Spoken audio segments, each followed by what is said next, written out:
سورہ کہف سے ہم اسباق لیں گے، سبق لیں گے، لیسنس لیں گے ان فتنوں کے دور میں۔ یوں تو قرآن کا ہر سورہ اپنے اندر کچھ نہ کچھ فائدے رکھتا ہے، کچھ نہ کچھ خوبی رکھتا ہے، کچھ نہ کچھ نصیحتیں کرتا ہے، کچھ نہ کچھ واعظ کرتا ہے۔ ہر جملہ، ہر آیت، ہر لفظ کچھ نہ کچھ قرآن کا اپنے اندر معنی لیے گئے، اور بہت کچھ وہ نصیحت انسانیت کے لیے کرتا ہے۔ لیکن یہ بات ہم جانتے ہیں کہ قرآن کی کچھ صورتیں کچھ چیزوں کے معاملے میں مخصوص ہوتی ہے۔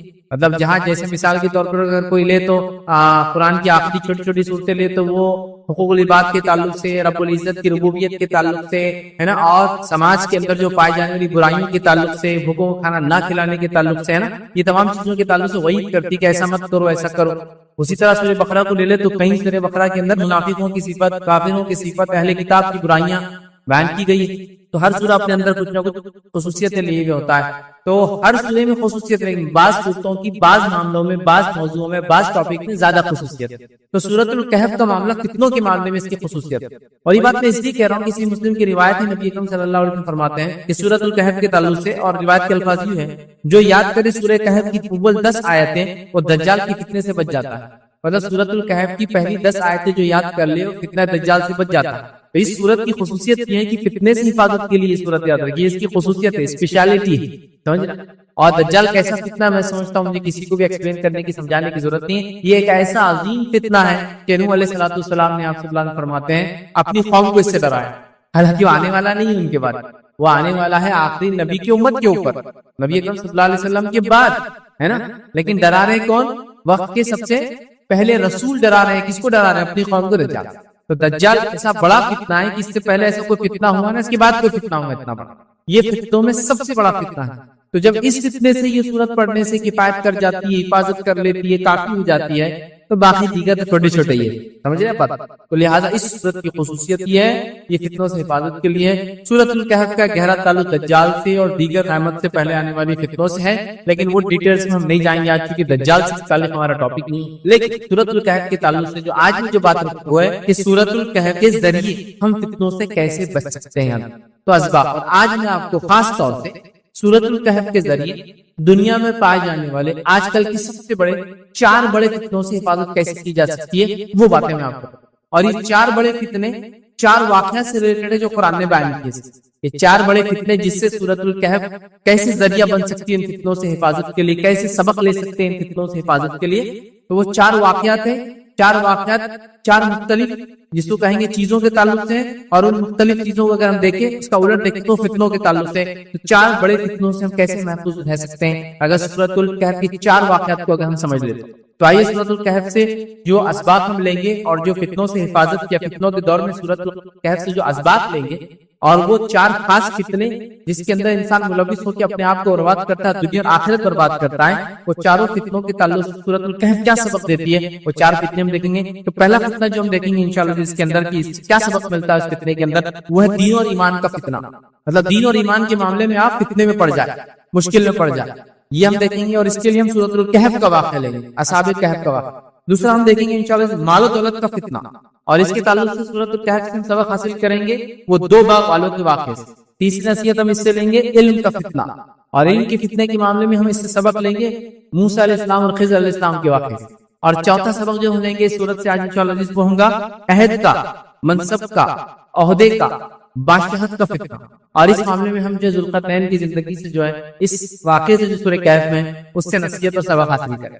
تو 4 قسم کی فتنے ہم دیکھیں گے، اور چاروں قسم کی فتنے کے اندر ہم جو ہے سورہ کہف کو کیا نصیحت کرتا ہے وہ دیکھیں گے۔ اور یہ 4 بہت بڑے بڑے فتنے ہیں، ایسے بڑے بڑے خطرناک فتنے جو انسان کی دین اور دنیا دونوں برباد کر دیتے ہیں، بہت ہی خطرناک فتنے۔ تو اگر سورۃ الکہف سے یہ سبق ہم لے لیں جس کے تعلق سے نبی اکرم صلی اللہ علیہ وسلم نے فرمایا کہ ہر جمعہ سورۃ الکہف کو پڑھنا چاہیے، کیونکہ جو نصیحت کی کہ ہر جمعہ جو سورۃ الکہف کو پڑھنا چاہیے، روایت میں فرمایا جو سورۃ الکہف کو پڑھتا ہے تو اس جمعے سے لے کر جو جمعہ اگلا آنے والا ہے اس کے پیچھے نور ثابت۔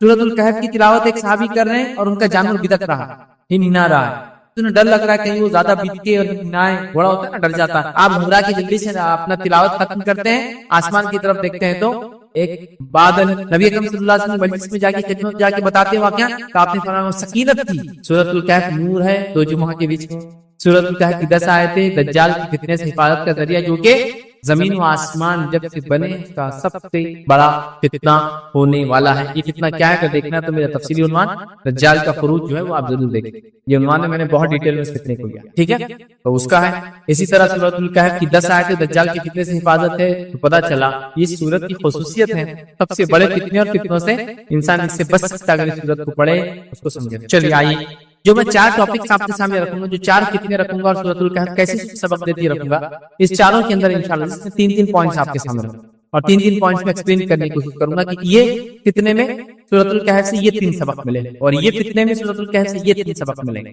تو ہر فتنے کو لیں گے اور اس سے سورۃ الکہف سے 3 سبق لیں گے. لیکن یہ بات میں وضاحت کر دوں اور پہلے بتا دوں، یہ 3 اسباق ہی سے یا یہ 4 سبق ہی سورت سے نہیں ملتے ہیں، کئی سبق ہیں بھائی اس سورت کے اندر. تو میں نے سیلیکٹیولی 4 واقعات کو چنا اور 4 فتنوں کا رد میں یا اس سے سبق یا نصیحت میں بتا رہا ہوں. لیکن قرآن کی صورتوں کو آپ پڑھتے چلے جائیے. قرآن میں ایک سمندر ہے، یاد رکھیے، اور سمندر کے اندر علماء لکھتے ہیں جیسے سمندر سے ہر کسی کو کچھ نہ کچھ فائدہ ہے. کچھ لوگ سمندر کے اطراف میں گھوم کے پھر کے اس کی ٹھنڈی ہوا کا فائدہ اٹھاتے ہیں، کچھ لوگ سمندر کے اندر تیر کر اس کا فائدہ اٹھاتے ہیں، کچھ لوگ سمندر میں صرف تیر کے نہیں اس میں غوطہ لگا کے اس کے ڈیپتھ میں جا کے فائدہ اٹھاتے ہیں، اور کچھ لوگ اس کی گہرائیوں میں جا کر اس کے اندر کی خزانے تلاش کر کے لاتے ہیں. سمجھ رہے؟ تو لہٰذا بہت اسباق ہے. میں نے کہا نا ہر آیت اور ہر لفظ ایک سبق لیے، بٹ اتنا ٹائم تو ہمارے پاس نہیں ہے کہ ہم پوروں کو دیکھیں. تو ہم موٹے 4 اسباق 4 فتنوں میں نصیحت حاصل کریں. اور میں نے جیسا کہا یہ ایسے 4 بڑے فتنے ہیں جو دین اور دنیا کو برباد کرنے کے لیے کافی. ایمان کا فتنہ، کوئی ایمان میں فتنے میں پڑ جائے تو دنیا اور آخرت خراب. اسی طرح ہم دیکھتے ہیں مال و دولت کا فتنہ جس نے اکثریت کو ہم کو جو برباد کر رکھا ہے. تیسرا ہم دیکھیں علم کا فتنہ جس نے ہم کو کبھی کبھار تکبر میں ڈال دیا ہے. آج انسانیت یہ سمجھتی ہے کہ ہم علم، سائنس، ٹیکنالوجی میں اتنے آگے بڑھ گئے کہ ہم سے پہلے کوئی نہیں تھا، اور نعوذ باللہ ہم خدا سے بھی، رب سے بھی، کریٹر سے بھی آگے جا چکے ہیں. وہ ایسا سوچ رہے کیا ایسا ہو سکتا ہے کہ نعوذ باللہ بنانے والا ایسا کر سکتا ہے؟ یہ تو ہماری خصوصیت ہے. اسی طرح ہم دیکھیں گے عہدے، منصبی اور جو ہے بادشاہت کا جس کو کہیں گے، مطلب لیڈرشپ اگر آپ کو مل جاتی ہے، عہدہ مل جاتا ہے تو فتنے میں انسان پڑ جاتا ہے. اپنی دنیا خراب کرتا ہے لوگوں کے حق مار کے، ظلم کر کے، اور اپنی آخرت خراب کرتا ہے چونکہ اس کے عمل برباد ہو جاتے ہیں جب لوگوں کا حق مارتا ہے اور ان پر ظلم کرتا ہے. چلیے آئیے ہر فتنے کے اندر 3 نکات رکھوں گا. پہلا دیکھیں گے دین اور ایمان کا فتنہ. اس معاملے میں سورۃ الکہف کیا سبق دیتی ہے؟ دین اور ایمان کے فتنے کے تعلق سے جیسا میں بتاؤں گا آپ کو، میں اصحاب کہف کا واقعہ رکھوں گا کیونکہ اس واقعے کے اندر دین اور ایمان کے فتنے میں وہ لوگ پڑ گئے تھے اور انہوں نے کیسے اپنی نفس کو بچایا، پھر رب العزت نے کیسے ان کی مدد کی، اور پھر کیا ان کے ساتھ وہ رکھوں گا. لیکن یہ بتا دوں ہر واقعے کو بہت شارٹ میں رکھوں، 2 شارٹ. وجہ یہ کہ اگر سورۃ الکہف کے واقعات کی اگر ہم دیکھنا شروع کر دیں، اتنے پیارے پیارے، اتنے بہترین، اتنے نصیحت والے یہ واقعات ہیں جس کی کوئی انتہا نہیں. اصحاب کہف اتنا انٹرسٹنگ واقعہ ہے جس کی کوئی انتہا نہیں یاد رکھی، اور اتنے نصیحتیں اس میں نصائح کہیں موجود ہے. ہر واقعہ ایسی ہے، لیکن میں شارٹ نہیں، بہت شارٹ. کسی کو تفصیلات میں جانا ہے تو سورۃ الکہف کو اٹھائے، جہاں ہر جمعہ ہم اس کی تلاوت کرتے ہیں، اگر نہیں کرتے تو شروع کر دیں، اور اگر تلاوت کرتے ہیں تو ہر جمعہ کوشش کریں کہ ترجمہ بھی اس کا پڑھنا شروع کر دیں. ٹھیک ہے، تو بہرحال آپ کو ڈیٹیل سے واقعے سننے کو ملیں گے، میں بہت شارٹ. چلیے آئیے اصحاب کہف کا واقعہ کیا ہے. اصحاب کہف کا واقعہ بہت سرسری طور سے شارٹ میں یہ ہے کہ چند نوجوان تھے جن کی تعداد اللہ ہی بہتر جانتا ہے کہ وہ 9 تھے اور اس سے زائد کتنے تھے اور اس سے کم کتنے، ٹھیک ہے، لیکن مختلف اقوال ملتے ہیں. تو وہ اصحاب کہف میں ہوا یہ کہ چند نوجوان تھے جو ایمان لائے تھے. روایتوں کے مطابق آتا ہے کہ یہ روم کے کسی شہر، جو کہ اس زمانے میں یہ شہر ترکی کے اندر کوئی شہر ہوا کرتا تھا، واللہ عالم، کیونکہ ساری چیزیں اننون ہیں، کوئی فیکٹس ہمارے سامنے نہیں ہے. اللہ نے واقعے کو بیان کیا، ہم اس پر ایمان لاتے ہیں، ٹھیک ہے، لیکن بتایا جاتا ہے، روایتوں میں آتا ہے صحابہ کے، تابعین کے، تبع تابعین کے اقوال ہیں بہرحال مفسر. تو ترکی کا کوئی شہر تھا جو اس زمانے میں رومی حکومت کا حصہ ہوا کرتا تھا، ٹھیک ہے، اور اس کے اندر چند نوجوان تھے جو ایمان لائے تھے. روایتوں میں کہا جاتا ہے کہ اس زمانے کا جو بادشاہ تھا اس کا نام ڈیسیس تھا، ڈیسیس، یا اس کو عربی میں کہتے ہیں دقیانوس، ٹھیک ہے، اور اسی سے لفظ اردو میں دقیانوس آتا ہے جو پرانے خیال کا ہوتا ہے اور اپنے آپ کو بدلنا نہیں چاہتا، ٹھیک. تو کنگ ڈیسیس وہ ایک بادشاہ ہوا کرتا تھا اور اس کا ایک زمانہ تھا، اور وہ اپنے آپ کو الہ اور معبود اور پتہ نہیں کیا کیا سمجھتا تھا.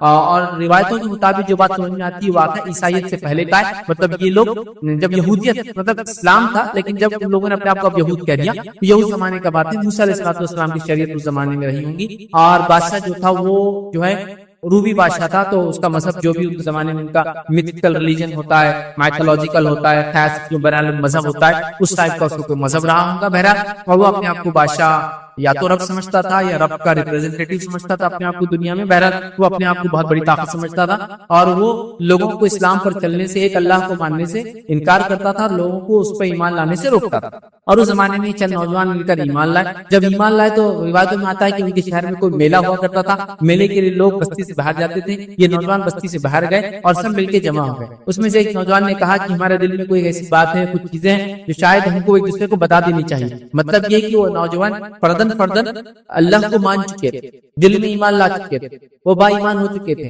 لیکن ان کو یہ نہیں پتا تھا کہ اور کون اس جیسا ہے. لیکن جب وہ بستی سے باہر، جب وہ مذہبی کوئی تہوار ہوا کرتا تھا، لوگ نکلے، یہ نوجوان بھی اس میں نکلے، لیکن وہ تہوار میں نہیں گئے اور جنگل میں کہیں رک گئے. تو ان کو ایسا لگا کہ شاید ہمارے دل میں کوئی ایسی بات ہے جو لوگوں کے پاس ہم نہیں بول سکتے، ابھی بول سکتے ہیں. اور پھر سب نے ایک کے بعد ایک بولنا شروع کیا اور سب نے اظہار کیا کہ ہم ایک اللہ پر ایمان لاتے ہیں جو کہ کائنات کا بنانے والا ہے، وہ رب ہے، وہی سچا ہے، وہی معبود ہے. یہ بادشاہ اور یہ دنیا میں جتنے معبودان ہیں، لوگوں نے پتھر مٹی دیگر چیزوں کے بنائے ہیں، سب باطل ہیں.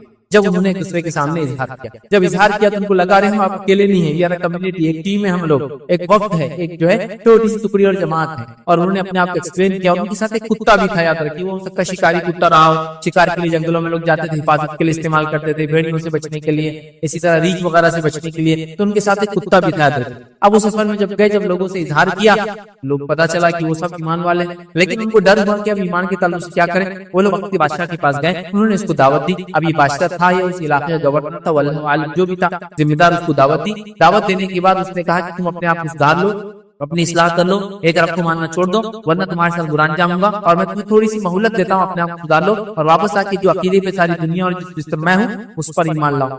اب یہ نوجوان وہاں سے نکلے، تھوڑا جو مہلت ملی تھی، انہوں نے مہلت کو غنیمت جانا اور سوچا بستی سے ہم نکل جاتے ہیں. اور بستی سے نکل کر یہ دور چلے گئے. جنگل میں جانے کے بعد سوچا کیا کرے، وقت کا بادشاہ تو یہ کرے گا، نہیں مانے تو مار دیں گے. یہ تو ہم کو غنیمت مہلت ملی، رب العزت نے دے دی کہ اس نے یہ کہا کہ تم اپنے آپ کو سدھار لو، ون چانس، ایک چانس میں تم کو دیتا ہوں. کیونکہ نوجوان، کچھ لوگوں نے لکھا کہ ان کو اس لیے نہیں مارا گیا، اور عام آدمی ہوتے تو مار دیے جاتے. یہ سرداروں کے بیٹے تھے، لیڈرز کے بچے تھے، مطلب جیسا کہ کنگ کے پاس جو وزیر وغیرہ، واللہ اعلم، بہرحال اس نے نہیں مارا، ایک مہلت. یہ لوگ بستی سے نکلے. اب سوچا کیا کریں، اور سوچا کہ چلو گفا میں جا کے بیٹھ جاتے. ایک گفا دیکھی، گفا میں جا کے بیٹھ گئے. اور بیٹھنے کے بعد اللہ رب العزت نے کہا کہ اللہ رب العزت نے ان کے کان بند کر دی اور ان پر نیند طاری ہو گئی. اور اس کے بعد سو گئے، لیکن کھلی آنکھ کے ساتھ سوئے. کھلی آنکھ کے ساتھ سوئے مطلب اللہ نے ان کے دین و ایمان کو بچانا سوچا، اور بچانے کا یہی طریقہ تھا کہ اس زمانے کو گزرنے دیا جائے. اور اس زمانے کے لوگوں کا عقیدہ یہ بھی تھا کہ دوبارہ تو انسان اٹھنے والے نہیں ہے، یاد رکھیے. لہٰذا ان کو سلا دیا گیا، اور سلایا ایسا گیا کہ ان کا کتا جو ہے چوکھٹ پہ بیٹھا تھا، مطلب باہر بیٹھا تھا گفا، ایسا بیٹھا جیسے شکاری کتے بیٹھتے ہیں. اور یہ لوگ جو اندر سوئے تھے تو پلٹتے بھی تھے، سورج نکلتا اور ڈوبتا بھی تھا، اور یہ لوگ الٹ پلٹ بھی ہوتے، جیسے نہیں سوتے تھے کہ زمین کھا جائے، کروٹیں لینا جس کو کہتے ہیں وہ لیتے تھے. اور خصوصیت یہ تھی کہ ان کی آنکھیں کھلی تھی، یہ آنکھیں بند کر کے نہیں سوئے تھے، آنکھیں کھلی تھی. اس لیے قرآن نے کہا کہ اللہ نے ان کے کانوں پر پردہ ڈال دیا، سن نہیں پاتے تھے، آنکھیں کھلی تھی. کہ اگر دیکھنے والا آ کر دیکھے تو اللہ نے ان کے اندر ایک ہیبت ڈال دی. ہیبت سمجھتے ہیں، خوف ڈال دیتے، ڈر ڈال دیتے کہ لوگ ان کو دیکھتے اگر غلطی سے آ بھی گئے پر ہو جاتے، تو کسی کو بتا بھی نہیں پاتے تھے کیا دیکھا، کہاں دیکھا، کیا دیکھا. مطلب اللہ نے حفاظت کی. اور کتے کے تعلق سے علماء لکھتے ہیں اس کو بھی ایسا رکھا کہ وہ بھی جاگتا رہتا تھا، مطلب وہ بھی سویا ہوا تھا، لیکن وہ بھی ایسا ہوتا کہ ایک آنکھ کھلی رکھ کے بیٹھا تھا، پھر وہ ایک آنکھ بند ہوتی دوسری کھل جاتی. مطلب وہ سو رہے تھے، کانوں پہ پردہ تھا، لیکن لوگوں کو دکھتا تھا وہ جاگ رہے ہیں. کتا بھی ایسا تھا کہ ایک آنکھ کھلی رکھتا، دوسری بند کرتا، دوسری کھلی، آٹومیٹک سسٹم چلتا تھا. اور ہیبت اللہ نے ان کے دلوں میں ڈال دی تھی تاکہ کوئی لوگ آتے تو وہاں سے بھاگ جاتے تھے. یہ سوئے رہے اور سوئے رہے، لمبا زمانہ سوتے رہے. ایک زمانے کے بعد اٹھے، اٹھنے کے بعد ایک دوسرے سے پوچھا کتنا سوئے. کسی نے کہا دن کا کوئی ایک حصہ سوئے ہوں گے، چلو نکلتے ہیں. سب نے مل کے کہا دیکھو خاموشی سے نکلو یہاں سے، یہ پیسے لو، کچھ پیسے ان کے پاس تھے، تو جا کے کھانے پینے کا سامان لے کے آؤ شہر سے. ایک کو طے کیا کہ تم جاؤ گے، وہ آدمی نے پیسے لیا اور چھپاتے شہر کے پاس پہنچا. جب شہر کے پاس پہنچا تو دیکھتا ہے کہ شہر میں تو ایسا کچھ بھی نہیں جو اس کو چھوڑ کر گیا تھا. اس کو لگتا ہے وہ پاگل ہو گیا، دیوانہ ہو گیا، یا وہ خواب دیکھ رہا ہے دن کے اندر. اب آپ کو سوچیے کوئی سو گیا. اور روایتوں میں آتا ہے عبداللہ بن عباس رضی اللہ عنہ اور دیگر لوگوں کے قول ہے کہ وہ شاید 309 سال سوئے تھے، 309 ایئرز، سمجھ رہا؟ تو 309 سال سوئے تھے، واللہ اعلم، پھر بھی ہم نہیں جانتے. تو 309 سال سوئے تھے. اب آپ سوچئے کہ سمجھ لیجئے آج سے 300 سال پہلے کا اورنگ آباد شہر، اس کے بعد کوئی سو کے اٹھ کے آج آ رہا. اب ایڈوانسمنٹ آج سمجھے 300 سال پہلے کا مطلب اورنگزیب کا زمانہ ہے، تو شہر بن رہا ہے اورنگ آباد. اور آج کیا مطلب کیا تبدیلی دیکھیں گے اس کے تو اب 300 سال ہو گئے، اس کو لگا یہ دیوانہ ہو گیا، آدمی پاگل ہو گیا، اس کو خواب دکھ رہے دن میں، چیزیں بدل گئی، حالات بدل گئے، گھر بدل گئے، عمارتیں بدل گئی، لباس بدل گیا، رہن سہن بدل گیا، دکانیں بدل گئی۔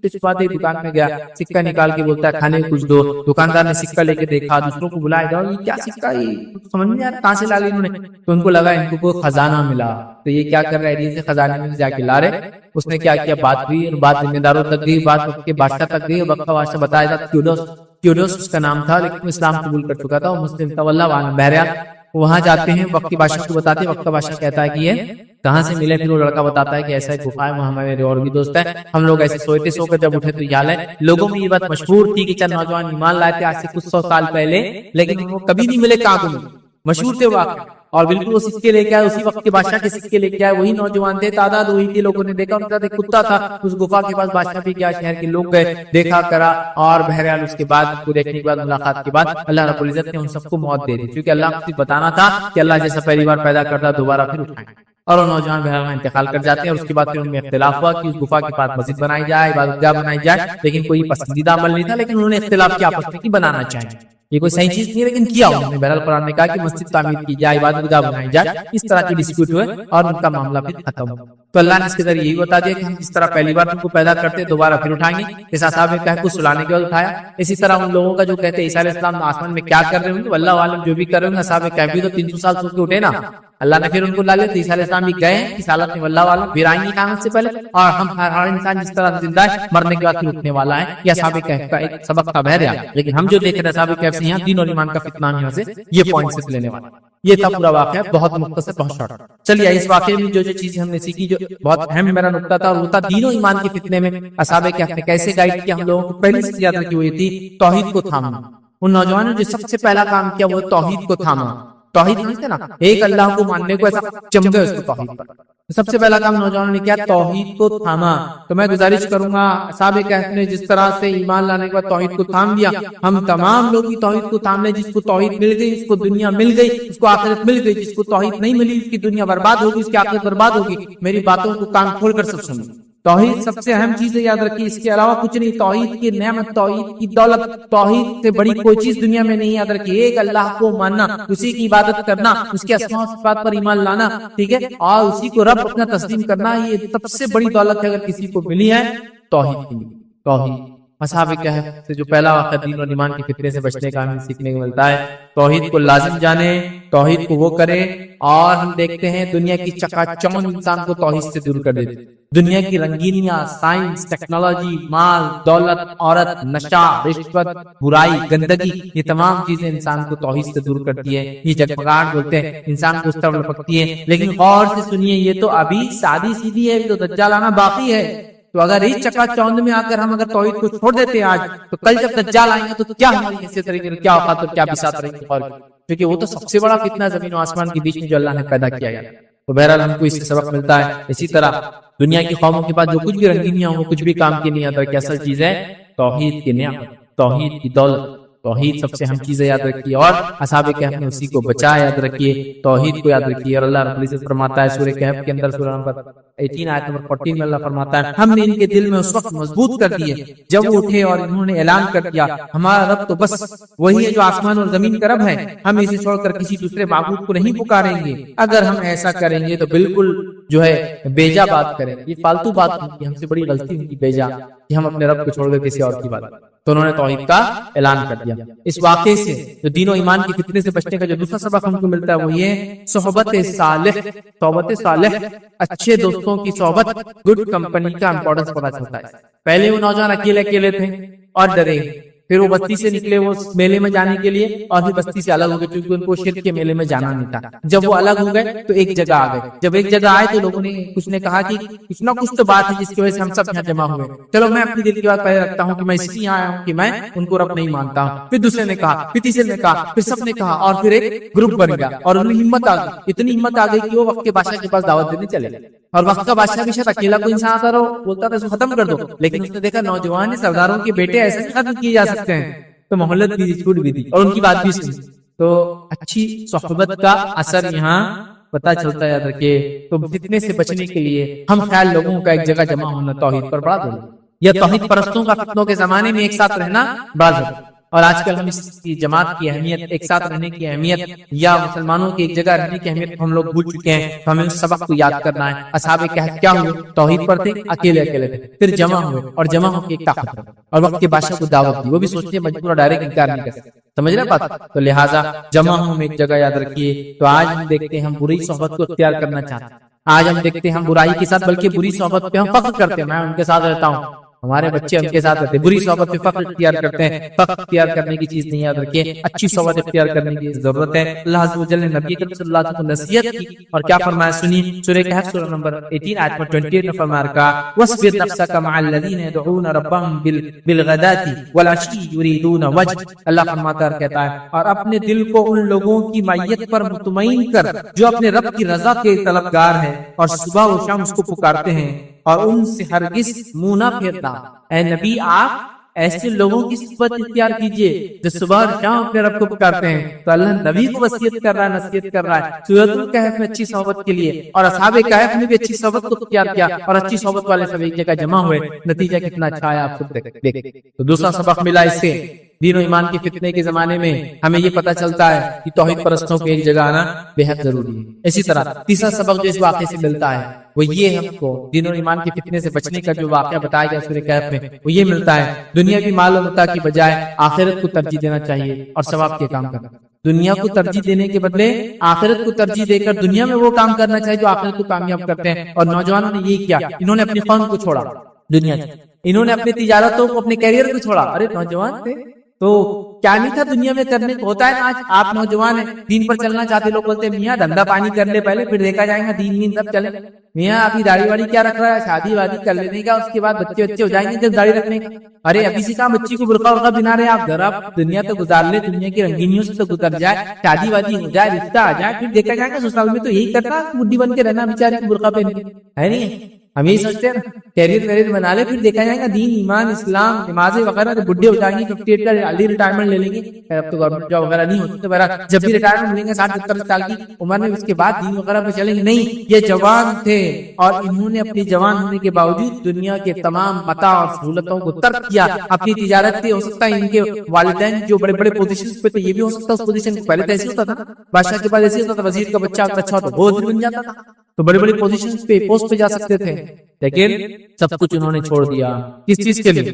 آخرت کو ترجیح دی اور دنیا میں ثواب کیا، خوب نہیں کیا، اس چیز کو انہوں نے ترجیح دی. اللہ رب العزت قرآن میں فرماتا ہے سورہ کہف نمبر 18 آیت نمبر 30 میں اللہ فرماتا کہتا ہے ان الذين امنوا وعملوا الصالحات ان لا نضيع اجر من احسن عملا. اللہ فرماتا کہتا ہے رہے وہ لوگ جو مان لے اور نیک عمل کر لے، جو ایمان لا لے اور نیک عمل کر لے تو یقیناً ہم نیکوکاروں کا اجر ضائع نہیں. جو ایمان لائے اور نیک عمل کرے اللہ ان کے اجر کو ضائع نہیں کرے. تو یہ نوجوان ایمان لائے اور انہوں نے یاد رکھیے نیک کام کیا. اور اسی طرح جو ہے سورہ کہف سے ہم کو یہ بات بھی پتہ چلی اس واقعے سے کہ دنیا کی کوئی حیثیت نہیں ہے. اللہ فرماتا ہے سورہ کہف سورہ نمبر 18 آیت نمبر 7 اور 8 میں اللہ فرماتا کہتا ہے ان جعلنا ما علی الارض زینۃ لها لنبلوهم ایہم احسن عملا وَإِنَّا لَجَاعِلُونَ مَا عَلَيْهِ صَعِيدًا جُرُوزًا. اللہ فرماتا کہتا سنیے واقعہ یہ ہے کہ جو کچھ سرمایہ بھی زمین پر ہے اس کو ہم نے زمین کی زینت بنا دیا ہے تاکہ ان لوگوں کو آزمائے ان میں کون بہتر عمل کر کے آتا. زمین پہ جو کچھ ہے یہ چمک ہے اس کی اور ہم چاہتے ہیں اللہ آزمانا چاہتا ہے اس میں کون اچھے عمل کر کے آتا ہے. آخر کار اس سب کو ہم ہی چٹکل میدان بنا دینے والے. اور ایک زمانہ آئے گا اللہ ان تمام چیزوں کو دنیا کی چٹکل میدان بنا دے گا. یہ سونا، یہ چاندی، یہ بنگلے، یہ گھر، دولت، محلات، جائیداد، کیا کیا سائنس ٹیکنالوجی یہ وہ برباد چٹکل میدان کر دیں گے اللہ. تو ایک آخری سبق تھا دنیا کے مقابلے میں اس کو ترجیح، یہ ہم کو سبق ملا. تو ہم دین و ایمان کی فتنے میں نہ پڑے بلکہ دین و ایمان کو اپنا ساتھی بنائیں اور اس پر عمل کریں. سورہ کہف کا جو پہلا سبق دین و ایمان کی فتنے میں ہم کیسی نصیحت حاصل کریں، یہ نصیحتیں ہم کو ملتی ہے کہ ہم جو ہے دین و ایمان کو ترجیح دیں. ہمیں یہ نصیحت ملتی ہے کہ ہم جو ہے سب سے پہلی چیز توحید کی نعمت کو سمجھیں، دوسرا اچھی صحبت کو اختیار کریں اور تیسرا جو ہے دنیا کے مقابلے میں آخرت کو ترجیح دیں. آئیے آگے بڑھتے ہیں. دوسرا جو فتنہ دنیا کا بڑا فتنہ اور اس میں سورہ کہف ہماری کیسی رہنمائی کرتا ہے وہ ہے مال و دولت کا فتنہ. مال مطلب پیسہ، دولت مطلب زمین و جائیداد.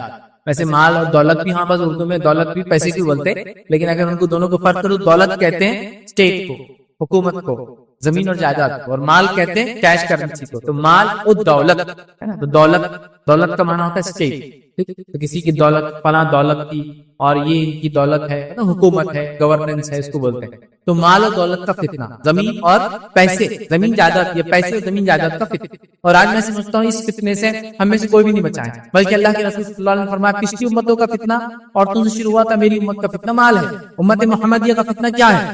مال ہے، غربت نہیں. پچھلی امتوں کے فتنے کچھ اور ہے، ہمارا فتنہ کچھ اور ہے. تو مال و دولت تو ہمارا فتنہ ہے، مال فتنہ ہے، یاد رکھیے. دولت اسی سے ریلیٹڈ ہوتا ہے کیونکہ مال جس کے پاس ہوتا ہے اسی کے پاس زمین ہوتی ہے. ٹھیک ہے، اس لیے مال و دولت کامنلی ایک ساتھ یوز ہوتا ہے، لیکن دونوں میں ڈفرنس ہے. ٹھیک ہے، مال و دولت کا فتنہ ہم دیکھتے ہیں بہت بڑا فتنہ، یاد رکھیے. اور اس فتنے کو سمجھنے کے لیے سورہ کہف کیسا ہم کو گائیڈ کرتا ہے. آئیے دو باغ والے انسان کا واقعہ. ایک انسان تھا جو کافر تھا اور ایک انسان تھا مومن تھا. کافر مالدار تھا، مومن غریب تھا، سماج کا نچلا حصے میں اس کو کاؤنٹ کیا جاتا تھا. یہ دونوں کا ایک واقعہ قرآن نے بیان کیا. میں بہت شارٹ میں اس واقعے کو رکھتا ہوں، پھر آگے ہم اس سے نصیحت لیں. واقعہ یوں ہے کہ ایک انسان تھا، اس کے دو باغ تھے. باغ کیسے تھے؟ اس کے باغ کی کیفیت بھی اللہ رب العزت نے بیان کی. دو باغ ہے، ایک ادھر اور ایک ادھر باغ، اور باغ کے بیچ میں نہر بہہ رہی ہے، اور باغ کے بیچ کے اندر دونوں طرف کھجوروں کے جھاڑ ہے، اور بیچ میں انگوروں کا باغ ہے، اور اس کے بیچ میں ہر چیز لگی ہوئی ہے، اور بیچ میں سے بالکل عین باغ کے بیچ میں سے نہر جاتی ہے، اور اس کے بیچ میں چھوٹی چھوٹی نہریں اس نے لے رکھی ہے، اور آرام سے اس کا باغ چلتا ہے. اور مطلب وہ مالدار انسان ہے، اس کے پاس پھل بھی ہے، روپیہ بھی ہے، پیسہ بھی ہے، اور دولت ہے، جائیداد بھی ہے. یہ ایک دن اپنے باپ کی طرف چلتا ہے اس غریب مسلمان کے ساتھ یا غریب ایمان والے کے ساتھ، اور یہ چونکہ اسٹیٹس والا ہے اور وہ بیچارہ کمتر ہے، اور چلتے چلتے تین باتیں کہتا ہے. پہلی چیز کہتا ہے کہ مجھے لگتا ہے میرا باپ تو کبھی ختم ہی نہیں ہوگا. دوسرا کہتا ہے کہ میں دوبارہ اٹھائے نہیں جاؤں گا، آخرت کا انکاری، مرنے کی بات کی زندگی نہیں مانتا ہے کہ میں دوبارہ نہیں اٹھا جاؤں گا، مجھے ڈاؤٹ ہے اس میں ایسا ہو سکتا ہے. اور تیسری بات کہتا ہے اگر اٹھایا بھی گیا تو جیسا یہاں اسٹیٹس والے لوگوں میں ہوں وہاں بھی اسٹیٹس والوں میں رہوں گا، تمہارے جیسے لوگوں کے ساتھ نہیں رہوں گا. پتا جیسا یہاں جو کچھ ملا ہے جنت، جنت مطلب باغ کا کیا باغ جیسا ملا ہے، تو اگر دوبارہ اٹھایا گیا بھی، پہلے تو مانتا نہیں ہوں میں، لیکن اگر اٹھایا گیا بھی تو مجھے ایکسپیکٹڈ ہے کہ میرے ساتھ اچھا ہی سلوک ہوگا جیسے دنیا میں ہوا. تین باتوں کا دعویٰ. اب دوسرا آدمی بولتا ہے کہ کسی بات کرتے ہو اللہ رب العزت نے تم کو پیدا کیا اور تم اس طرح سے رب العزت کا انکار کرتے ہو، اور اس کو نصیحت کرتا ہے، واز کرتا ہے کہ آخرت پر ایمان لاؤ اور یہ کرو، اللہ ہم کو پیدا کرنے والا، اللہ ہمارا رب ہے. لیکن وہ اس بات کو نہیں مانتا ہے، اور ایک دن جب اپنے باغ میں پہنچتا ہے تو اس کا باغ پورا کا پورا برباد ہو جاتا ہے، ختم ہو جاتا ہے، اور کچھ بھی نہیں بچتا. تو مالدار انکار کرنے والا اور غریب مسلمان ایمان والا، مالدار انکاری اور غریب آستوان ایمان رکھنے والا، تو یہ دونوں کا ایک مکالمہ ہے. اور اس سے ہم کو کیا نصیحتیں ملتی ہے؟ مختصر واقعات میں آپ کو سنا چکا ہوں. اس کی مالداری نے اس کو تکبر کبر کی طرف لے گیا، اس کی مالداری نے شاید کفر کی طرف لے گیا، اس کی مالداری نے اس کو جو ہے ایسی باتوں کی طرف لے گیا کہ شاید یہ دنیا کبھی ختم، مطلب میرا باپ کبھی ختم نہیں ہوگا اور میں کبھی دوبارہ اٹھا نہیں جاؤں گا، اور اٹھایا گیا بھی تو عزت والے اکرام والے لوگوں کے ساتھ میرا جیسا یہاں معاملہ ہے ویسا وہاں ہوگا. رب العزت نے اس کے باپ کو برباد کر دیا، اس کے مال و دولت اور اس کا سرمایہ پورا کا پورا برباد ہو گیا. تو مال و دولت کے فتنے میں ہم سب پھنسے، ہم سب پھنسے ہیں نا. جاہ اور جلال، مال و دولت کیا کیا پرابلمز لاتی ہے آپ اندازہ نہیں کر سکتے. اتنی ساری برائیاں صرف مال و دولت کی وجہ سے. یہ مت سمجھیے کہ اسلام مال و دولت کو برا بولتا ہے، نہیں. مال و دولت بہت اچھی نعمت ہے اللہ کی بھائی، لیکن اس کا استعمال اچھا یا برا ہوتا ہے. تو ہم کیا کرتے ہیں اس کو دیکھنا چاہیے. لیکن اکثر دیکھا گیا مال و دولت انسانی برائیاں ہیں. سب سے پہلے انبیاء کا انکار کرنے والے کون تھے لوگ؟ قرآن کا مطالعہ کیجیے. جو اس قوم اور بستی کے مالدار اور اثر والے لوگ تھے، پوزیشن والے لوگ تھے، سب سے پہلے انکار کیا انہوں نے ایمان.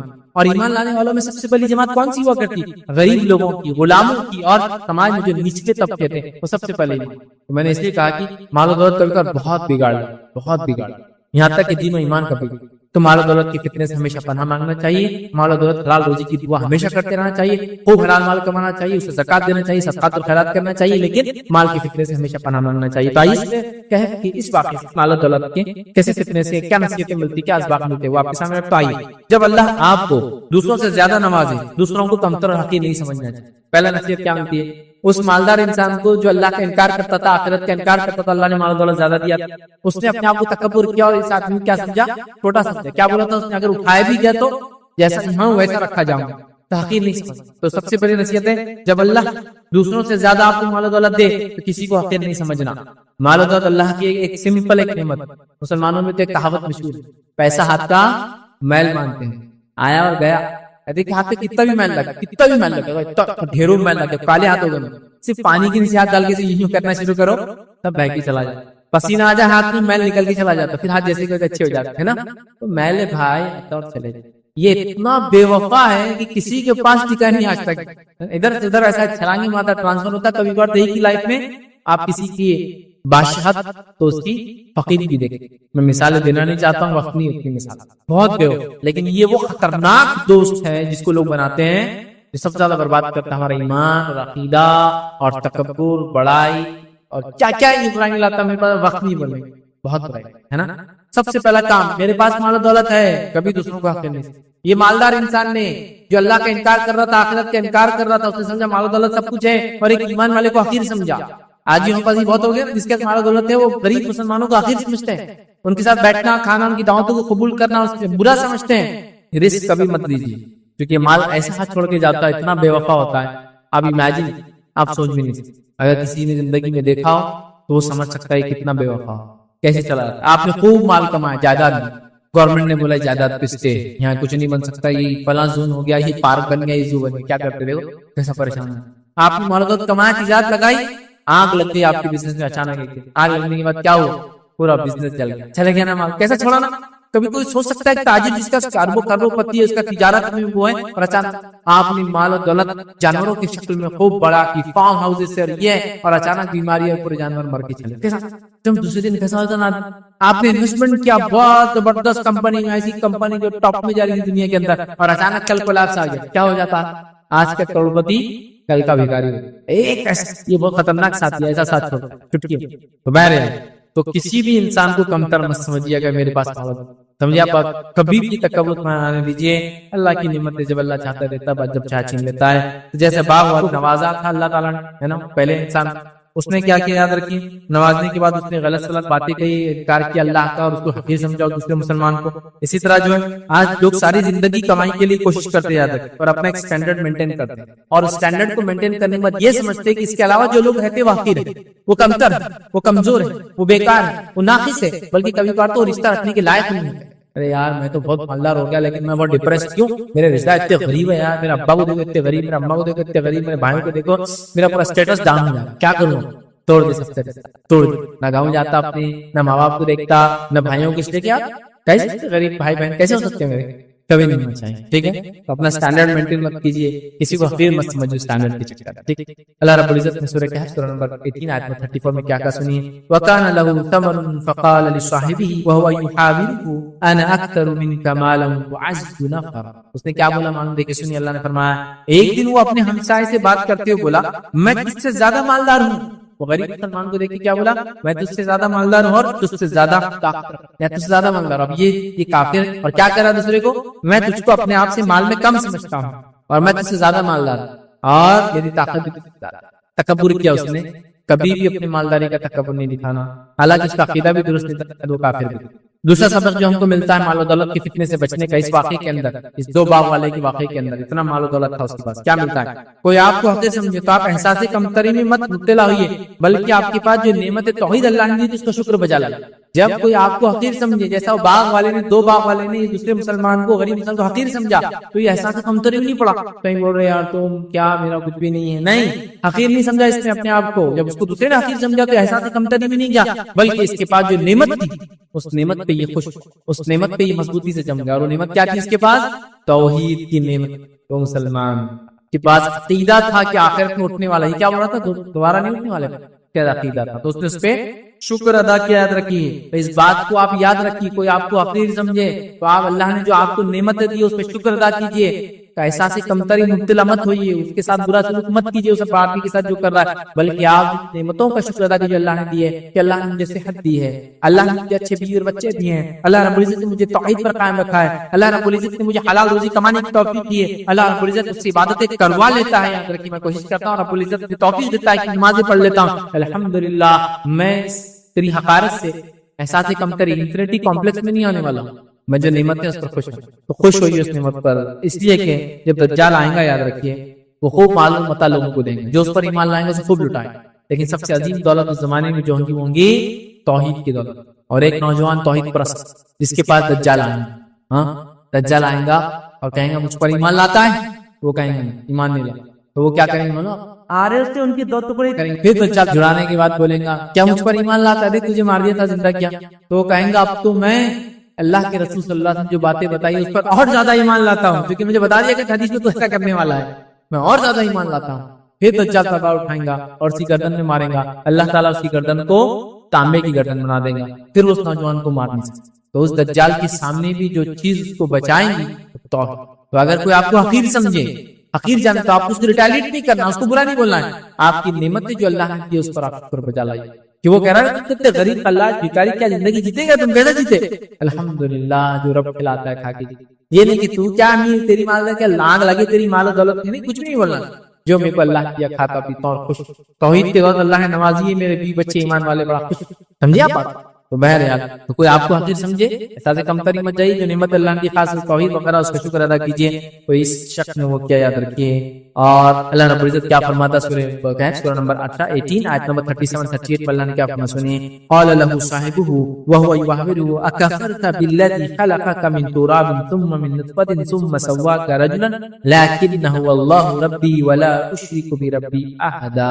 اللہ فرماتا کہتا ہے اس کے ہمسائے نے گفتگو کرتے ہوئے اس سے کہا کیا تو کفر کرتا ہے؟ تو اس نے کیا کہا، میں سمجھتا ہوں بات کبھی ختم نہیں ہوگا اور میں دوبارہ اٹھا نہیں جاؤں گا۔ تو وہ جو مسلمان تھا غریب، وہ کیا جواب دیتا ہے؟ وہ کہتا ہے کیا تو کفر کرتا ہے اس ذات جس نے تجھے مٹی سے پیدا کیا، پھر نطفے سے پیدا کیا اور تجھے ایک پورا آدمی بنا کر کھڑا کیا؟ رہا میں تو میرا تو وہی اللہ ہے اور میں اس کے ساتھ کسی کو شریک نہیں کرتا۔ دیکھیں شکر ادا کیا اس نے کیا بولا، میں تو غریب پاتا ہوں، میرے پاس طاقت بھی زیادہ ہے، میری تو مال بھی زیادہ ہے، میں یہ سوچتا ہوں کہ دوبارہ نہیں اٹھوں گا، میرا ٹھیک کبھی ختم نہیں ہوگا، اور میں اٹھا بھی دوبارہ تو تم جیسے لوگوں کے سامنے رہوں گا، جیسے یہاں عزت کرتا وہاں بھی عزت میں رہوں گا۔ تو یہ اپنی جواب میں محسا سے کمتری نہیں آتا ہے، یہ کہتا ہے کہ تو کیسے اللہ کا انکار کر سکتا جبکہ اس نے پیدا کیا اور میں سب کسی کو شریک نہیں کرتا ہوں۔ اپنی توحید کے اوپر اس نے شکر ادا، توحید پر اس نے شکر ادا کیا۔ تو آپ بھی ایسا کچھ ہو تو شکر ادا کیجیے توحید کے معاملے میں۔ اور متکبر مالدار کو اس واقعے میں نصیحت یہ ملتی ہے، یاد رکھیے وہ یہ ہے کہ اللہ رب العزت فرماتا ہے سنیں کیا نصیحت ملتی ہے سورہ کہف سورہ نمبر 18 آیت 39 میں فرماتا ہے، کہتا ہے ولولا اذ دخلت جنتك قلت ما شاء الله لا قوة الا بالله ان تراني انا اقل منك مالا وولدا۔ اللہ فرماتا کہتا ہے کہ اگر آپ متکبر دیکھیں کسی کو جو مال و دولت پہ فخر کر رہا ہے تو کیا نصیحت کرے، اللہ فرماتا ہے اور جب تو اپنی جنت میں داخل ہوا تو اس غریب مسلمان نے اس مالدار سے کیا کہا، اور جب تو اپنے باغ کی جنت میں داخل ہوا تھا تو اس وقت تیری زبان سے یہ کیوں نہیں نکلا، کیا کیوں نہیں نکلا؟ ماشاء اللہ، جیسا اللہ نے چاہا، لا قوت الا باللہ، اللہ کے علاوہ کوئی اور طاقت اور قوت نہیں ہے۔ اگر تو مجھے مال اور اولاد میں اپنے سے کمتر پا رہا ہے، اگر تو مجھے مال اور اولاد میں اپنے سے کمتر پا رہا ہے امیر، تو نے تو کیا کرنا چاہیے تھا، اللہ کا اور شکر ادا کر کے یہ کہنا چاہیے تھا، یہ نہیں بولنا تھا باغ کبھی ختم نہیں ہوگا، یہ بولنا چاہیے تھا ماشاء اللہ لا قوت الا باللہ، یہ کہنا چاہیے۔ اس سے پتہ چلا کہ مالدار متکبر کو نصیحت کی گئی، کیا نصیحت کی گئی؟ یہ نصیحت ہے کہ وہ شکر ادا کرے جو نعمت اللہ نے۔ تیسری نصیحت کیا ملتی ہے اس واقعے سے ہم لوگوں کو سیکھنے کا، سورہ کہف کے اس واقعے سے تیسری نصیحت یہ ہے کہ غرور کا انجام کیا ہوتا ہے، زوال نعمت دنیا میں اور آخرت میں آگ تازہ۔ غرور کا انجام پتہ چلتا ہے اس واقعے سے ہمیں کہ دنیا کے اندر ذلیل ہوتا ہے وہ انسان جو غرور کرتا ہے، اور آخرت کے اندر وہ جہنم میں جانے والا ہے۔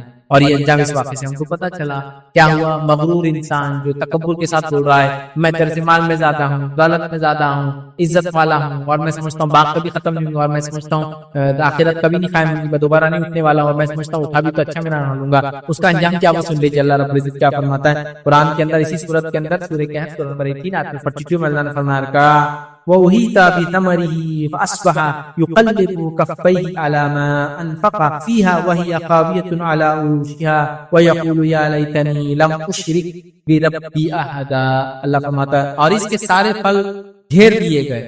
اب وہ باغ کا حال کیا ہوا جب اس نے تکبر کیا، اللہ نے پورے پھلوں کو اس کے برباد گھیر دیے گئے، بس وہ اپنے اس خرچ پر جو اس نے اس میں کیا تھا اپنے ہاتھ ملنے لگا، اور وہ باغ تو اوندھا الٹا پڑا تھا، ایسا بھور آیا، بونڈر سائیکلون ٹائکون جو بھی پھیلا تھا وہ آیا، پورے اس کے کھیتی کو پھلوں سے الٹا کر دیا۔ آپ دیکھیے جھاڑ میں اچھے جام، اچھے آم، اچھے سیب، اچھے انار لگے، اور ایک زبردست تیز یا ٹھنڈا اسٹارم، بارش اولے وغیرہ گر جائے، پورے پھل نیچے پڑے اور ایک ہی دن میں کیڑا سب اندھا کر دیا اللہ نے۔ جو اس نے محنت کی تھی، پیسہ لگایا تو ہاتھ ملنے لگا، اور کیا کہنے لگا، ملنے لگا، اور باغ اندھا الٹا پڑا تھا، اور وہ شخص کہہ رہا تھا کاش میں اپنے رب کے ساتھ کسی کو شریک نہ کرتا۔ تو نصیحت کیا ملی، تکبر کا انجام دنیا میں نقصان خسارہ، اور آخرت میں جہنم کا عذاب۔ تو یہ دوسرا سبق تھا اس سورت سے، سورہ کہف سے، جو ہم نے حاصل کیا، اور بڑا اہم سبق۔ آئیے سورۃ الکہف سے تیسرا سبق جو ہم حاصل کریں گے آج، اور جو بڑا فتنہ ہے اس فتنے سے بچنے کا وہ ہے علم کا فتنہ. علم کے فتنے سے ہم کیسے بچیں سورۃ الکہف کے پس منظر میں دیکھیں گے. اور علم کا فتنہ بہت خطرناک فتنہ ہے. جیسے میں نے کہا سائنس ٹیکنالوجی میں انسانیت نے اتنا ایڈوانسمنٹ کر لیا کہ انسان نعوذ باللہ یہ سوچ رہا ہے کہ ہم سب کچھ کر سکتے ہیں. سب کچھ مطلب سب کچھ, ہمارا کوئی کریٹر نہیں, ہم خود اپنے آپ کے کریٹر ہے. ہمارا کوئی خالق نہیں, ہم خود اپنے آپ کو ہم بنانے والے ہیں. اور ہم پیدا کر سکتے ہیں چیزوں کو, ہم بنا سکتے ہیں. سائنس ٹیکنالوجی ہم اتنے آگے جا رہے ہیں, یہ کر سکتے ہیں, وہ کر سکتے ہیں, وہ کر سکتے ہیں, وہ کر سکتے ہیں. اور یہ سوچ رہا ہے کیا خدا کچھ کام باقی ہے؟ خدا نے بنایا اور بستی کو دنیا کو چھوڑ دیا, اب سب کچھ ہم کر رہے ہیں, بلکہ ہم اور ایڈوانس جا رہے ہیں. یہ رہا ایک عام بات. دوسرا اس میں ان کے فتنے میں یہ لے سکتے ہیں وہ لوگ جن کو اللہ نے علم دے رکھا ہے, سائنسدان وغیرہ وغیرہ وغیرہ, ایسے جو لوگ ہوتے ہیں وہ بھی اپنے علم کے فتنے میں نہ پڑے, اپنے آپ کو عاجز رکھیں. تیسری چیز یہ پتا چلتی ہے کہ وہ لوگ جو دین کا علم رکھنے کا دعویٰ کرتے ہیں وہ لوگ بھی اس فتنے میں نہ پڑے کہ مجھے اگر دین کا علم ہے یا اللہ نے کچھ مجھے تھوڑا بہت علم دے رکھا ہے تو میں بہت کچھ, یا ہر قسم کا جس کے پاس علم ہے وہ فتنے میں نہ پڑے اس کے, بلکہ اللہ سے دعا کرے کہ اللہ اس علم کو میرے لیے نفع بخش بنائے اور میں جو علم رکھتا ہوں اس پر میں بعمل رہوں. سمجھ رہا بات؟ تو لہٰذا علم کا فتنہ بڑا خطرناک فتنہ ہے. اس دور میں فتنہ اتنا بڑھ چکا ہے کہ لوگ ملحد ہو رہے ہیں, اللہ کا انکار کر رہے ہیں اس علم کی وجہ سے, ہے نا. سائنس ٹیکنالوجی میں نے سیکھ لی, اب میں رب کو نہیں مانتا نوز باللہ, تو لوگ انکاری بن رہے ہیں. لوگ علم حاصل کر کے متکبر بن رہے ہیں. سائنسدان متکبر, ڈاکٹر صاحب اتنے متکبر کی لوگوں سے بات بھی نہیں کرتے, تکبر کی بنیاد پہ کم بات کرتے ایک الگ بات ہے, مصروفیت کی وجہ سے نہیں کر رہا, لیکن متکبر, ارے یار چھوٹے موٹے لوگ کیا بات کریں گے, میری بات کیا سمجھ رہا بات, یا میں اتنی عالم ہوں, عالم میں تھوڑا بہت علم ہوں, تھوڑا بہت اچھا تقریر دیتا ہوں تو میرے میں اتنا تکبر آ گیا کہ میں لوگوں سے نہیں ملتا, لوگوں کو حقیر سمجھتا ہوں اپنے آپ کو. علم ہے بیسک کو بناتے, علم بہت بڑا فتنہ اگر اسے استعمال نہ ہو. ہمیشہ علم کے فتنے سے اللہ سے پناہ مانگنا چاہیے, علم حاصل کرنا چاہیے اور کبھی بھی تکبر نہیں کرنا چاہیے جو علم ہمارے پاس ہے. تو آئیے اس کے لیے ہم سورہ کہف سے کیا واقعہ لے سکتے ہیں. موسیٰ علیہ السلام کا واقعہ ہم لیں گے اور اس سے سیکھیں گے کہ ہم کیسے بچ سکتے ہیں. موسیٰ علیہ السلام کا واقعہ کیا ہے, بہت مختصر بیان کرتا ہوں. موسیٰ علیہ السلام اور خضر علیہ السلام کا واقعہ. موسیٰ علیہ السلام ایک بار بنی اسرائیل کو خطبہ دے رہے تھے. بنی اسرائیل میں سے کسی نے پوچھا کہ اے موسیٰ, دنیا کے اندر سب سے زیادہ علم والا انسان کون ہے؟ موسیٰ علیہ السلام کو لگا کہ میں وقت کا برگزیدہ نبی ہوں, اور اولو العزم پیغمبر جو گزرے ہیں یاد رکھیے وہ 5: نوح علیہ السلام, ابراہیم علیہ السلام, موسیٰ علیہ السلام, عیسیٰ علیہ السلام اور محمد صلی اللہ علیہ وسلم. یہ 5 برگزیدہ پیغمبر گزرے. تو موسیٰ علیہ السلام کو لگا کہ میں ہی ہوں. تو آپ نے کہہ دیا میں, میرے پاس سب سے زیادہ. اللہ رب العزت نے کہا, کیونکہ اللہ رب العزت یہ چاہتا تھا, حدیث کے اندر الفاظ آتے ہیں کہ جو موسیٰ علیہ السلام سے بھی سوال ہوتا آپ نے کہنا چاہیے تھا اللہ سب سے زیادہ علم والا. تو اللہ نے ان کی پکڑ کی موسیٰ علیہ السلام, یہ اللہ نہ بولتے, موسیٰ نے یہ کہا کہ میں سب سے زیادہ علم والا. چلو جاؤ موسیٰ, تم کیا کرو, نکلو ایک سفر پر اور جاؤ ہمارے بندے کے پاس جس کو ہم نے علم دے رکھا ہے, دیکھو ذرا تم نے یہ کہا تم کے سب سے زیادہ, جاؤ ذرا. موسیٰ علیہ السلام نکلتے ہیں اور پورا واقعہ بہت لمبا ہے, بہت شارٹ میں جا رہا. ایک مچھلی لے کے نکلتے جو کہ علامت ہوں گی, مچھلی جہاں پانی میں جائیں گی اس کا مطلب وہاں موسیٰ علیہ السلام کو اس شخص سے اللہ ملائے گا جس سے ملانا چاہتا ہے, اور موسیٰ علیہ السلام کو اس کا جواب ملے گا کہ علم میں جو انہوں نے کہہ دیا میں سب سے زیادہ علم والا. اور موسیٰ علیہ السلام یوشع بن نون جو کہ ابھی صحابی رسول ہے, یہ بعد میں چل کے نبی بنے بنی اسرائیل کے آدمی. اور ایسے واقعات ہم کو ملتے ہیں کہ کچھ لوگ پہلے صحابی تھے کسی نبی کے اور بعد میں اللہ نے ان کو نبوت دی. تو یوشع بھی ان میں سے ایک ہیں, یوشع بن نون. یہ پہلے بنی اسرائیل کے ایمان لانے والے انسانوں میں سے تھے, موسیٰ علیہ السلام کے حواری میں تھے, بعد میں اللہ نے ان کو نبوت عطا کر.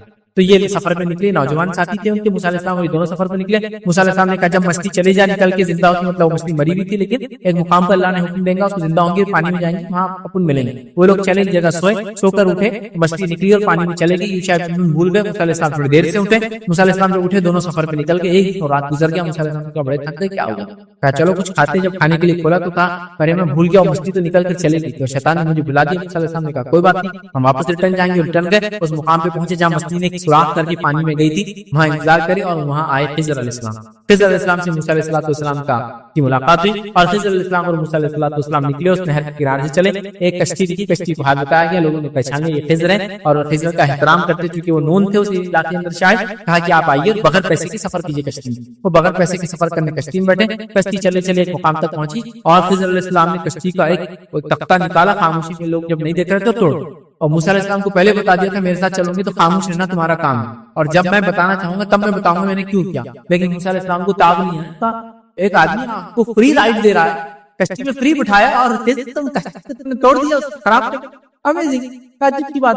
اور اسی دوران جو توڑنے سے پہلے ایک واقعہ یہ روایت کے اندر آتا ہے کہ خضر علیہ السلام موسیٰ علیہ السلام کھڑے تھے, چڑیا آئی اور چڑیا آ کے اس کشتی کے اوپر بیٹھی اور اس نہر میں سے پانی پیا, یا اس دریا کی بڑی پانی پیا.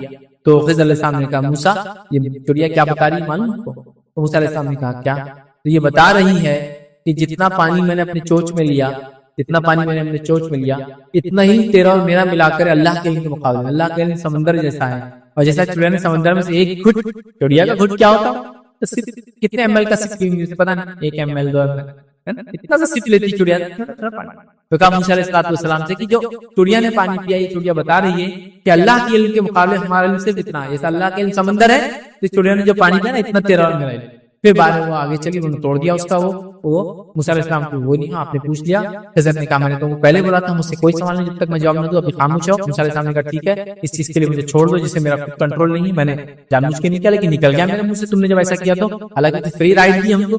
بہرحال انہوں نے کہا چلو آگے چلے, تو ایک بچہ ملا, خضر علیہ السلام نے قتل کر دیا. موسیٰ علیہ السلام نے کہا یہ تو بہت ہو گیا, ٹو مچ, ایک جان لے لی تم نے بغیر کسی عذر کے. خضر نے کہا دیکھو میں نے تم سے پہلے ہی کہا تھا ساتھ چلنا, تو خاموش رہنا. کہا ٹھیک ہے میں خاموش رہنے کی کوشش کروں گا. آگے بڑھے تو ایک بستی میں گئے, بستی میں جا کے کھانا مانگا, بستی والے نے کھانا نہیں دیا, تو وہاں ایک دیوار پہ گرنے پہ ٹیڑھی ہو گئی, تو خضر علیہ السلام نے دیوار کو سیدھی کر دی. موسیٰ علیہ السلام نے کہا خضر انہوں نے ہم کو کھانا نہیں دیا اور تم ان کی بستی میں گرتی دیوار کو سیدھا کرو. خضر علیہ السلام نے کہا کہ بس بھائی اب یہ آرام ہونے کا ٹائم آ گیا, میں نے آپ سے کہا تھا جب تک میں نہ بولوں آپ مجھ سے کوئی کوشش نہیں کریں گے, اور آپ لگاتار ہر اس پہ میرے سے کوشش, تو یہ سپریشن کا ٹائم آ گیا. اللہ کے رسول صلی اللہ علیہ وسلم نے حدیث میں یہاں یہ فرمایا تھا کاش کہ ایسا ہوتا کہ موسیٰ خضر سے سوال نہ کرتے, تو نہ جانے اللہ کتنے عجیب و غریب چیزیں ہم کو بتا دیتا اس کے ذریعے. مطلب کیسے عجیب و غریب واقعات ہو رہے ہیں. خضر علیہ السلام نے کہا اب تو فنش ہوگا, آپ سے میں نے پہلے بولا تھا مجھ سے کوئی سوال نہیں جب تک میں جواب نہیں, تو میں نے کشتی کا تختہ توڑا تو بھی پوچھا, لڑکا خط کیا تو بھی آپ نے پوچھا, میں نے کہا نہیں پوچھنا, اب بھی پوچھا آپ نے کہا ابھی ہمارے الگ ہونے کا ٹائم ہے, چلیے میں آپ کو بتا دیتا ہوں کیا کیا چیزیں میں نے جو کیا کیوں کیا. پہلا میں نے تختہ اس لیے توڑا اس کشتی کا کہ اللہ نے مجھے بتا دیا تھا بذریعہ وہی کہ ایک بادشاہ ہے جو اچھی کشتیوں کو قبضے میں لے رہا ہے, تو میں نے کشتی کا تختہ توڑ دیا جس سے پانی اندر آیا. جب یہ کشتی وہاں پہنچی ہمارے اترنے کے بعد جب بادشاہ نے اس کو پکڑا, جب دیکھا کشتی پھٹی ہوئی تو اس نے اس کشتی کو چھوڑ, تو گویا میں نے اس کے فائدے کے لیے کہا, ورنہ اس کی کشتی اس کے ہاتھ سے بادشاہ کیا کر رہا تھا قبضہ کر رہا تھا. قبضہ بادشاہ زبردستی لے لیتے چیزوں کچھ پیسے اس کے بدلے. کہا دوسرا جب ہم بچے کے پاس گئے جو کھیل رہا تھا بچوں کے اندر, میں نے اسے ختم کیا کہ اللہ کا حکم تھا مجھے, اور وہ بڑا ہو کر جو کافر بننے والا تھا جس سے اپنے والدین کو آزمائش میں ڈالنے. اللہ رب العزت نے چاہا کہ اس کے والدین کے ساتھ اس نے سلوک کرے, اچھا معاملہ کرے, اور وہ کتنے میں نہ پڑا ایمان کے لحاظ اس کو ختم کرے.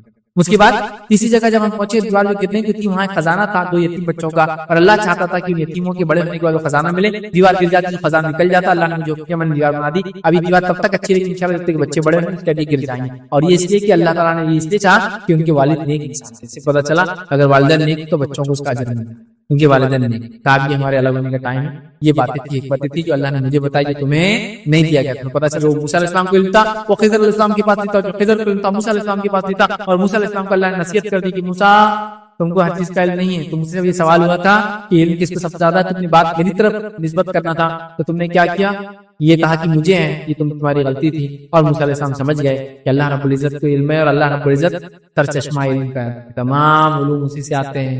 انسانیت نے تمام علم بھی دنیا اور کائنات کا حاصل کر لیا, تو اس چڑیا کی ایک گھٹ کے برابر ہی ہوا جو سمندر سے اس نے پیا ہے. سمندر میں کوئی کمی آتی ہے اس سے, بس اتنا ہی علم ہے انسانیت کے پاس جو ٹوٹل وہ حاصل کریں گے اللہ رب العزت کے علم کے مقابلے. ارے اللہ کا علم تو چھوڑو, اللہ کے صرف نام صفات آپ لکھنے بیٹھیں گے تو اللہ فرماتا ہے کہ پورے جھاڑ اگر قلم بنا دیے جائے اور پورے سمندر سیاہی بنا دی جائے تو بھی اللہ کے کلمات ختم نہیں ہوں گے, حتیٰ کہ اس کے بیکنگ میں 7 اور سمندر لا کے ڈال دیا جائے تو بھی ختم نہیں ہوں گے.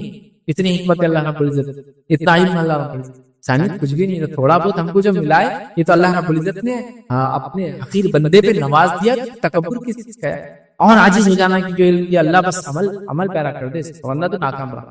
کتنے لوگ ہوں گے آخرت میں, تو واقعہ آپ کو یاد ہے جو اللہ نے فرمایا ایسے لوگ ہوں گے جو جہنم کے اندر لوگ جمع ہوں گے ایسا گھیراؤ کے ساتھ, اور وہاں وہ لوگ کیا کر رہے ہوں گے, گدھا یا کولو کے بیل جیسا یا گدھے کے جیسا ان کو گھمایا جا رہا ہوں. پوچھا جائے گا تم تو وہ لوگ ہو دنیا میں جو ہم کو اچھائی کا حکم دیتے تھے اور برائی سے روکتے تھے, اب تمہیں کیا ہو رہا ہے؟ تو کہا جس چیز کا تمہیں حکم دیتے تھے ہم خود عمل نہیں کرتے, اس کے نتیجے میں آج یہ سزا مل رہی, اس کے نتیجے میں جو ہے یہ سزا مل رہی.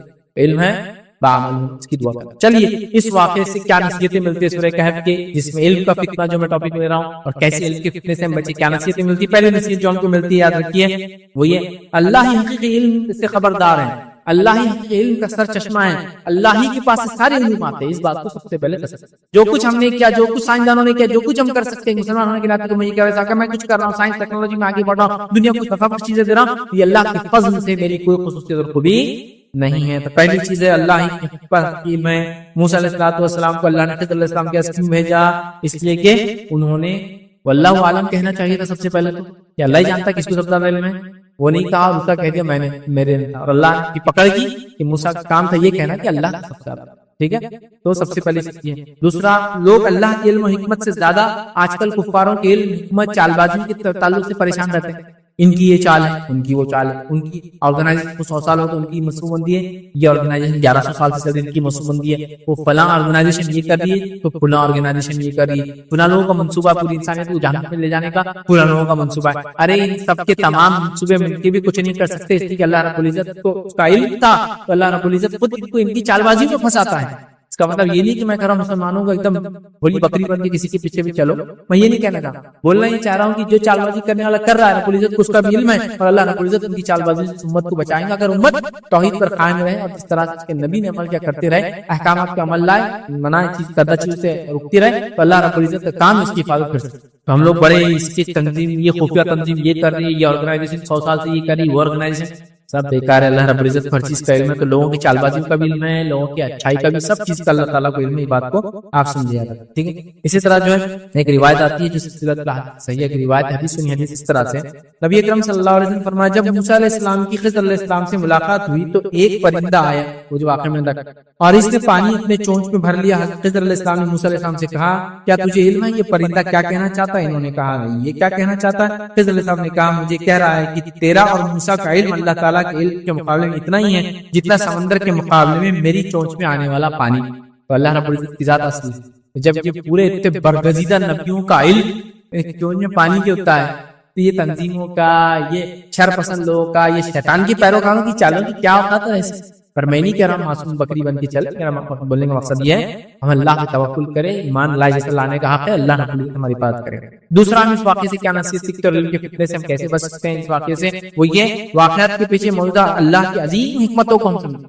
جو چیز زندگی میرے اور آپ کے ساتھ ہوتی ہے مجھے اس کا علم نہیں ہوتا ہے، لیکن اللہ کی عظیم حکمت کو ہم ذہن میں رکھیں کہ اللہ نے کچھ نہ کچھ حکمت سے کام میرے ساتھ کروایا ہے، اور روایتوں میں الفاظ آتا ہے کہ کوئی کام مومن کے ساتھ نہیں ہوتا مگر یہ کہ اس کے لیے نفع بخش ہوتا ہے۔ جیسا کشتی میں سوراخ کر دیا، توڑ تختہ توڑ دیا، خاموشی میں خضر علیہ السلام ہے نا، اب تو کشتی والے بھی کیا گزری ہوں گی اس تھوڑی دیر کب تک، جب تک کہ وہ کشتی چھوٹ نہ گئی، کیا گزری ہوں گی کہ کس نے کیا میرے ساتھ یہ لعنت و ملامت تو میری کشتی کو توڑ دی ہے نا۔ اور جیسی بادشاہ کے پاس گئے، بادشاہ بولا چل لاؤ کشتی لاؤ، اچھی کشتی کس کی لو، جب ٹوٹی ہوئی کشتی کا چھوڑ دیا تو ہاں چچ بہو بہت اچھا ہو جو ٹوٹا ہے نا۔ کتنے جلدی انٹینشنز کیسے بدلتے ہم لوگ، ہم یہ سوچ لیں اللہ کی عظیم حکمت ہے، اللہ کا گریٹر پلان ہے۔ میں راستے جانا گر گیا اور پیر ٹوٹ گیا، اور ابھی تو میری ریس، ابھی تو میرے گیمز تھے، ابھی تو میرا اسپورٹس تھا، ابھی تو میرے کو ہیلتھ کی ضرورت تھی، ابھی تو بزنس ٹائم تھا، ابھی تو سیزن تھا، ابھی تو کھیتی کا ٹائم تھا، ابھی تو یہ تھا، ویٹ رک جاؤ، آسمان حکمت ہے اس کے پیچھے رب العزت کی، ہو سکتا ہے یہ ٹوٹنا اور تمہارا آرام کرنا تمہارے لیے خیر کر سکتا ہے۔ ایک صحابی میں بتائیں لوگ ان کو پیرالسس فالج لقوا مار کے ہے نا، سن ہونا تھا، ہاف باڈی پیرالسس، اب اتنے پریشان ہو کے پیرالسس ہو، اتنے پریشان ہو کسی کو انتہا نہیں۔ جب پیرالسس ختم ہونے کے بعد ان کی باڈی کی چیکنگ وغیرہ ہو تو ڈاکٹرز نے یہ ڈیٹیکٹ کیا کہ ان کے پھیپڑوں وغیرہ میں کچھ ایسا مرض ہو گیا تھا کہ جب وہ پیرالسس ہوا اور وہ جب آرام کرتے رہے تو آٹومیٹک پیرالسس کے ساتھ وہ مرض بھی کیور ہو گیا۔ اگر وہ اچھے ہوتے تو شاید اس مرض سے ان کو بہت زیادہ نقصان ہوتا اور تکلیف، بلکہ ڈاکٹر نے دیکھا شاید مر جاتے اس کے۔ ہم نہیں مانتے کہ جب تبدیل میرا وقت آتا تو انسان مرنا جب تبھی مرتا، آپ سمجھ؟ تو اللہ نے ایک پیرالسس کے ذریعے دوسرا ٹریٹمنٹ کر دیا اس آدمی کا۔ جو مومن کے ساتھ ہوتا ہے اللہ کے بڑے منصوبے کو ذہن میں ہمیشہ رکھ۔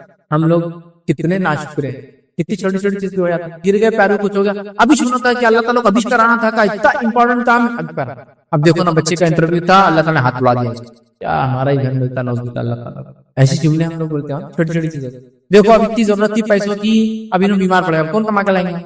آپ نہیں جانتے سکتا اس کی جان جانے والی تھی۔ خضر علیہ السلام دیکھیے کیسے کیسے کام کر رہے ہیں، تو اللہ تعالیٰ نے ان کے ذریعے بتایا اللہ کے فرشتے بھی ایسا کام کرتے رہتے ہیں انسانوں کے لیے ادھر ادھر جا کر۔ کبھی کوئی ایسا میں تعجب کے ساتھ سوچتا ہوں، بچوں کو دیکھتا ہوں، بچوں کو آج کل تو CCTV کیمرے کا دور، عجیب و غریب معجزاتی ڈھنگ سے بچ جاتے، کہیں نکل جاتے۔ آپ دیکھیں آج کو بڑا آدمی تھا، بولتے ابھی تو گر کے اس کو کچھ پہ مر جاتا تھا، گاڑی کے نیچے گاڑی پر چلے تو بچہ بیچ میں بچے نکل جاتے، آپ بولتے یار معجزاتی طور سے کیسا بچ گیا؟ آپ دیکھیں ابھی تو CCTV کیمرے کا دور ہے، آپ دیکھیے کار چلے گی، بچہ نیچے تھا اور پھر کھڑا ہو گیا، معجزاتی طور سے بچ جاتے ہیں۔ فرشتے ہوتے اللہ کے اپوائنٹڈ۔ حضرت علی رضی اللہ عنہ کو جب کہا گیا کہ آپ خلیفہ ہے، آپ کی بھی سیکورٹی کی ضرورت ہے، تو کہا میری ضرورت نہیں، جب تک فرشتوں کی حفاظت اللہ نے مجھے رکھنا ہے اللہ رکھیں گے، اور وہ میری حفاظت کرتے رہیں گے اور مجھے کوئی کچھ نہیں کر سکتا، اور جب اللہ تعالیٰ کو ہٹانا چاہیں گے ہٹا لیں گے، پھر تم سب مل کر میری حفاظت نہیں کر پاؤں۔ اللہ کا اپنا ایک پلان ہے، تو اس گریٹر پلان کو یاد رکھیے کہ اگر میرا پیر ٹوٹا تو کچھ نہ کچھ فائدہ ہے، اگر میرا مال گیا تو کچھ نہ کچھ فائدہ، اگر میری صحت گئی تو کچھ نہ کچھ اس کا پلان اللہ کا فائدہ ہے، اگر میری بچوں کی شادی ہوئی تو کچھ نہ کچھ فائدہ، اگر میری صحت آج نہیں تو کل کچھ نہ کچھ اس کا فائدہ اس دنیا اور آخرت میں ہے۔